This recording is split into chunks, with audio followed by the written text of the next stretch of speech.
நேயர்களுக்கு வணக்கம். நம்ம மல்லி சீரியல்ல இன்னைக்கு என்ன சுவாரஸ்யமா பார்க்க போறோம்னா, நம்ம மல்லியோட வாழ்க்கைக்கு ஒரு விடிவு காலம் பிறக்கணும்னு நெனைக்கிறவங்க, மறக்காம இந்த வீடியோக்கு லைக் பண்ணுங்க.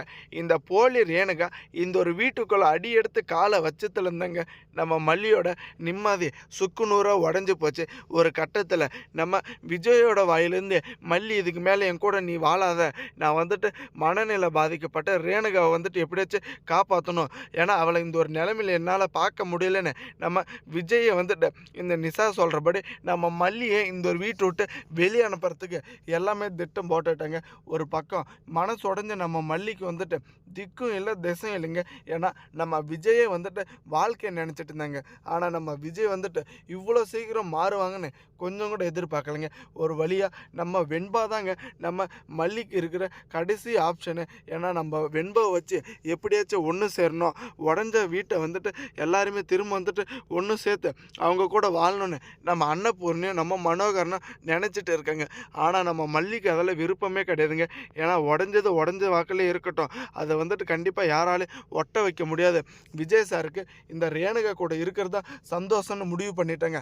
அதனால் ரேணுகா அக்கா கூட இருக்கட்டும், நான் அவங்களுக்கு பாரமாகவும் இருக்கலை, தொந்தரவும் பண்ணலைன்னு ரொம்பவே பெரிய மனசோட பேசிட்டு அவங்கள தானே அழிச்சிட்டு இருக்காங்க.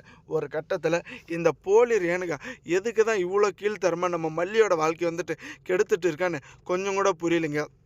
அந்த ஒரு வீட்லேயே இருந்து இப்படி நடிச்சிட்டு இருந்தால் கூட ஒரு பக்கம் நம்ம விஜய்க்கு நம்ம மல்லிக்கு ரொம்பவே ஒரு அழகான காதல் இருந்துச்சு. ஆனால் இப்போ இந்த நிஷா வீட்டுக்கு நிஷா சொல்கிறபடி கேட்டுட்டு இருக்கிறதுல 5 பைசாவுக்கு ஒரு புரோஜனமே கிடையாது. ஆனால் ராஜேஸ்வரியோட சூழ்ச்சியில் இந்த நிஷா ரொம்ப நல்லாவே இந்த கதிரேசனை மயக்கிட்டு இருக்காங்க. ஒரு கட்டத்தில் இந்த கதிரேசன்கிட்ட எதுக்காக இவ்வளோ நல்லா நாடகம் ஆடணும்னா, ஒரு பக்கம் நம்ம கதிரேசனை இதுக்கு மேலே எனக்கு நீ பொண்ணே கிடையாது, மல்லியும் இந்த ரேணுகாவை மட்டும்தான் எனக்கு பொண்ணு, என்ன இருந்தாலும் என்னுடைய சொத்து மதிப்பு எல்லாமே நான் மல்லிக்கும் இந்த ரேணுகாவுக்கு மட்டும்தான் கொடுக்குன்ற மாதிரி ரொம்பவே உறுதியாக முடிவு பண்ணிட்டாங்க. ஆனால் அதை எப்படியாச்சும் தாம் பேருக்கு தக்க வச்சுக்கணுன்றதுக்காக தாங்க இப்படி ஒரு நாடகமே ஆடிட்டு இருக்காங்க. நம்ம மல்லிக்கு பேசுகிறதுக்கு ஒரு வார்த்தை கூட இல்லைங்க. ஏன்னா இவங்க எல்லாருமா சேர்ந்து தான் முடிவு எடுத்துட்டாங்க. இதுக்கு மேலே நம்ம என்ன பண்ண போகிறோம், இவங்களுடைய சந்தோஷமே போதுமானதுன்ற மாதிரி நம்ம மல்லி முடிவு பண்ணிட்டாங்க. இதில் என்னன்னாவா, நம்ம கதிரேசன் முன்னாடி எப்படியாச்சும் நம்ம மனநிலை பாதிக்கப்பட்ட ரேணுகாவோட வேஷத்தை நிரூபிக்கணுங்க. அது எல்லாமே போய் முழுக்க உங்கள் கிட்டே இருக்கிற பணத்துக்காக போட்டால் அது ஒரு வேஷம். உண்மையிலே இது இறந்து போன உங்கள் ரேணுகா பொண்ணே கிடையாது, இவங்களுடைய பேரை சுடரி அப்படின்ற உண்மையும், அதே சமயம் நம்ம விஜய் கூட வாழ்கிறதுக்கான எல்லா தகுதியுமே நம்ம மல்லிக்கு மட்டும்தான் இருக்குது.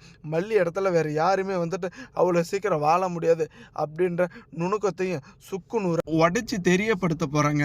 ஒரு கட்டத்தில் எப்படியாச்சும் நம்ம வெண்பாவோட சூழ்ச்சியில் நம்ம மல்லியோட சூழ்ச்சியில் இந்த ரேணுகாவுக்கு ஒரு விடிவு காலம் பிறந்து அதுக்கு நம்ம விஜய் தாங்க ஒரு காரணமாகவே இருக்கணும். தேங்க்ஸ் ஃபார் வாட்சிங். மல்லி நேயர்களுக்கு நம்ம சேனலுக்கு புதுசாக இருந்தால் சப்ஸ்கிரைப் பண்ணிட்டு பெல்லை காலில் தட்டுங்க.